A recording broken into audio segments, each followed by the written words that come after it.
Kalau tadi kan saya sebelumnya jelasin titik-titik organ ya. Nah kalau karakter, ya contoh yang tadi kita sebelumnya, kalau kolorik karakternya kelihatan wajahnya kejam kayak gitu, ya kan? Kalau Blackma sendu, kalem gitu ya. Kalau Sangin charming, ya mudah senyum kayak gitu. Kalau melankolis lebih ke diem gitu ya, datar kayak gitu. Langsung nengok. Ya, ya, kita bisa melihat itu gitu loh, bisa melihat apakah dia sedih, apakah dia sedang senang kayak gitu. Tapi masing-masing mereka punya kamuflasenya.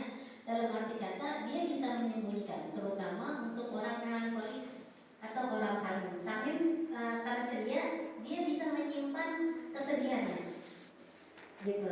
Maka kita kan suka nggak tahu tuh apa sakitnya, dia nggak jarang ngerasa kalau orang sakitnya gitu. Jadi kalau dia ceria aja tuh diumumin saya masjid tinggal iya kadang suka gitu ya, perasaan kemarin dia masih happy happy aja, tahu-tahu diumumin di masjid gitu. Dia pintar nyembunyiin itu gitu ya. Nah, demikian halnya dengan telapak tangan, ia bisa menggambarkan kondisi serta kelainan-kelainan yang terdapat pada organ-organ tubuh seseorang. Melalui telapak tangan pasien, seorang herbalis atau seorang terapis dapat mengetahui berbagai macam penyakit serta kelainan yang terjadi dalam tubuh. Tetapi pulmonologi atau analisa penyakit melalui tangan ini kekuatannya hanya 70% akurasinya. Ya, jadi ketika kita mendeteksi orang dengan penyakit, jangan langsung darah tinggi nih, jantung nih, kayak gitu. Ya, kayak gitu. Jadi ada tekniknya. Kita tanya dulu latar belakang dia, suku, itu penentu juga. Misalnya dia orang Jawa, kan senangnya manis, ya kan? Misalnya kita lihat di latar belakangnya ini ada tanda-tanda diabetes nih. Kita jangan langsung bilang, Bu, diabetes nih Bu, jangan bilang gitu. Tapi tanya, Ibu maaf sukunya apa? Gitu. Jawa, wah cocok, diabetes suka manis, berarti Jawa.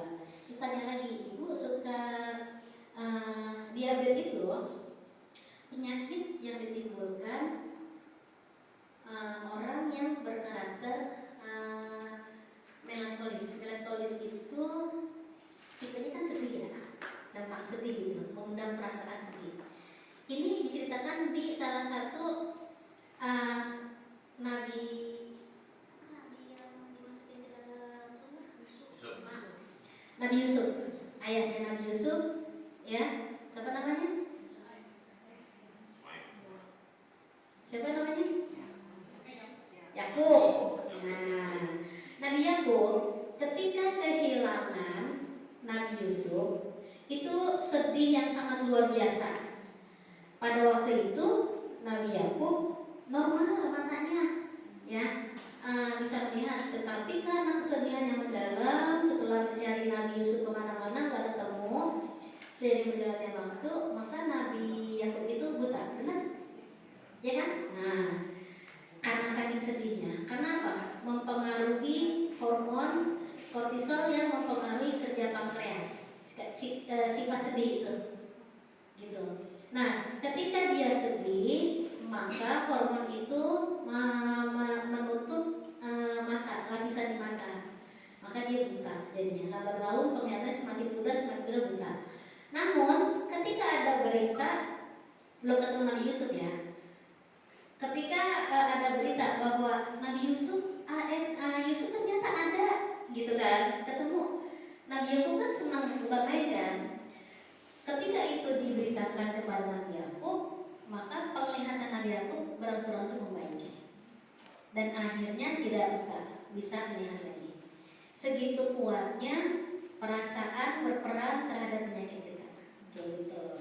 Ya, itu memang ada ceritanya Bu di sirahnya, ya.